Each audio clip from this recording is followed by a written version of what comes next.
Assalamualaikum warahmatullahi wabarakatuh. Halo semuanya, di video kali ini saya akan menyampaikan analisis saya mengenai alur dalam novel Laskar Pelangi.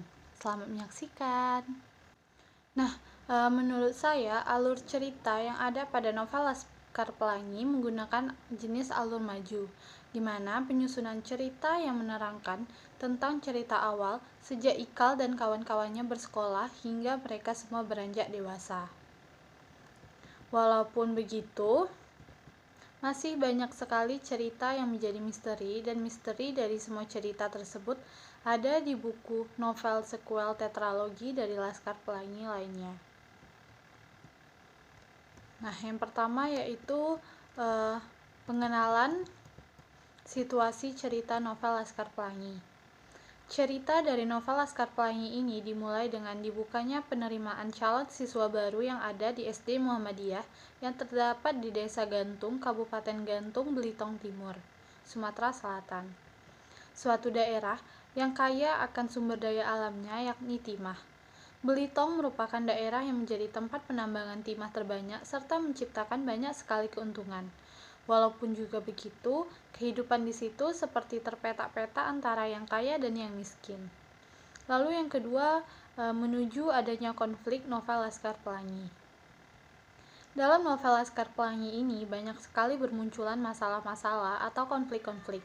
Tetapi konflik awal yang timbul adalah ketika pada saat suasana mulai tegang sebab ternyata prasiswa yang mendaftar tidak membadai batas minimum siswa yang diisyaratkan oleh Depdikbud Sumatera Selatan. Karena apabila calon siswa yang akan mendaftar kurang dari 10 anak, maka SD Muhammadiyah mesti ditutup. Yang ketiga yaitu puncak konflik novel Laskar Pelangi. Puncak konfliknya yaitu ketika pada saat setelah ditunggu hingga waktu siang, nyatanya jumlah pendaftar di SD Muhammadiyah tidak bertambah lebih dari 9 orang. Jumlah ini tentunya belum memadai persyaratan dari Depdikbud. Nah, keadaan tersebut pastinya sangatlah mencemaskan Pak Harfan sebagai seorang kepala sekolah serta Bu Muslimah sebagai seorang guru. Hingga pada akhirnya Pak Kepala Sekolah atau Pak Harfan memutuskan untuk memberikan pidatonya dan juga untuk mengumumkan bahwa penerimaan calon siswa baru akan dibatalkan karena kekurangan siswa. Berikutnya, konflik-konflik lain mulai bermunculan dari tiap-tiap tokoh. Tetapi konflik berikutnya yang secara garis besar menyertakan hampir seluruh tokoh, yakni dikala hendak diadakannya lomba karnaval serta cerdas cermat antar sekolah.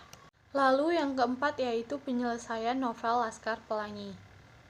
Sesaat nyaris saja Pak Harfan akan memulai pidatonya guna memberitahukan kalau penerimaan siswa baru di SD Muhammadiyah akan dibatalkan, tetapi tiba-tiba seorang ibu muncul untuk mendaftarkan anaknya yaitu Harun yang menderita keterbelakangan mental. Tentu saja, pastinya kehadiran ibunya dan Harun ini memberikan nafas lega kepada semua orang yang ada di situ, yaitu Pak Harfan, Bu Muslimah, serta juga para calon siswa dan orang tuanya. Harun pun sudah menggenapi jumlah siswa sebagai syarat untuk menghindarkan SD Muhammadiyah dari penutupan. Sekolah yang kalau pada malam dipakai sebagai kandang ternak ini akhirnya akan mengawali aktivitas belajar mengajar, walaupun dengan sarana yang hanya seadanya. Datang saat mengikuti karnaval antar sekolah. Keikutsertaan SD Muhammadiyah pernah diperdebatkan sebab ketidakadaan dana serta perilaku pesimistis yang timbul. Tetapi Bu Muslimah bersikeras mengikutkan murid-muridnya, sebab nilai kesenian darinya sangatlah tinggi serta dianggap sebagai murid yang sangat kreatif. Mahar juga ditunjuk sebagai seorang ketua guna mengurusi semua persiapan karnaval. Dengan ide brilian serta kreativitasnya, Mahar sukses mengiring sahabatnya merebut piala kemenangan. SD Muhammadiyah kembali menjajaki perlombaan. Kali ini merupakan perlombaan cerdas cermat. Bu Muslimah, Ikal, serta kawan-kawan sempat takut karena tidak lama perlombaan akan dimulai, tetapi ujung tombak regu mereka belum pula tiba. Untungnya, walaupun nyaris terlambat, akhirnya sang jenius itu pun tiba. Nah, si jenius itu merupakan sosok Lintang. Awalnya, regu dari Muhammadiyah tertinggal angka melawan SDPN dan SD Negeri. Tetapi pada saat memasuki soal yang berhubungan dengan angka, SD Muhammadiyah mengejar ketertinggalan serta sukses keluar sebagai juaranya. Nah, baiklah, mungkin hanya itu saja yang bisa saya sampaikan mengenai kritik alur kali ini. Terima kasih sudah menonton. Sampai jumpa di video selanjutnya.